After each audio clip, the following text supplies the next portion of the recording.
Both the United States and the Soviet Union developed medium-range and long-range ballistic missiles. Both developed nuclear-powered submarines capable of remaining submerged and undetected for months and of firing missiles with nuclear warheads. For the two powers, fear and dislike of each other was increasingly matched by fear of the spiraling arms race and the danger of nuclear catastrophe. Tacit agreements sprang up, agreements which recognized that mutual deterrence was not automatic, that the military equilibrium was far from unshakable, that it was in fact precarious and would need constant attention and care by both countries. 1962, October. A photo reconnaissance flight over Cuba, 90 miles from the United States, confirmed what for weeks had been rumored. In great secrecy and haste, medium and intermediate range missiles of the Soviet Union were being set up on the island. The balance of missile strength was about to undergo an ominous shift. In Washington, evidence was quietly analyzed, courses of action debated. On the seventh day of the still secret crisis, President Kennedy went on radio and television to reveal the missile buildup and to state the position and the controlled response of the United States. First, to halt this offensive buildup, a strict quarantine on all offensive military equipment under shipment to Cuba is being initiated. All ships of any kind bound for Cuba, from whatever nation or port, will, if found to contain cargoes of offensive weapons, be turned back.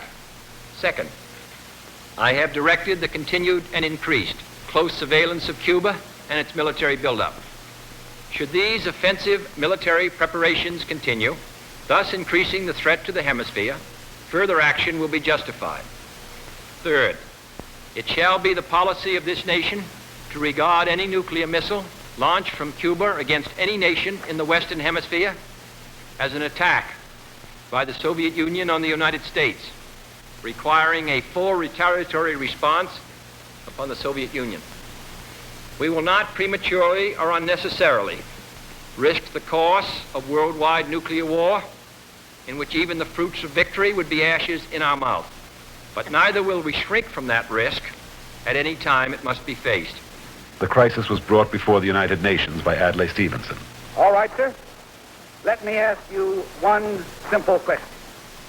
Do you, Ambassador Zorin, deny that the USSR has placed and is placing medium and intermediate range missiles and sites in Cuba? Yes or no? Don't wait for the translation. Yes or no?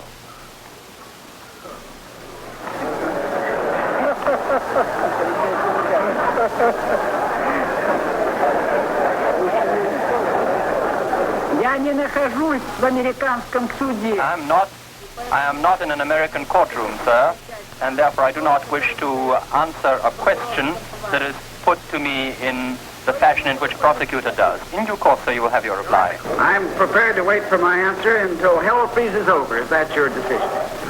It was the Soviet Union's turn to call the next move. Soviet ships approaching Cuba knew the United States Navy had orders to intercept them and to inspect their cargoes. The world waited and watched. Then a few Soviet ships were reported altering course. Another permitted inspection.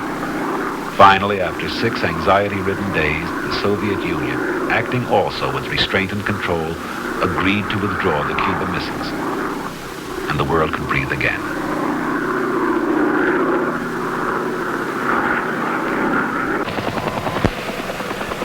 The tide of Cold War tensions now reversed.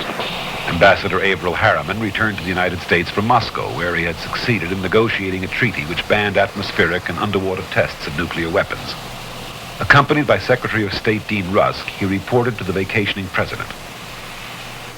Later in Moscow, the agreement was signed by the United States, the Soviet Union, and Great Britain. It would eventually bear the signatures of 100 more nations. Not the millennium, not the coming of goodwill to the hearts of all men, but a verifiable agreement in the self-interest of all, a practical first step toward international cooperation in arms control.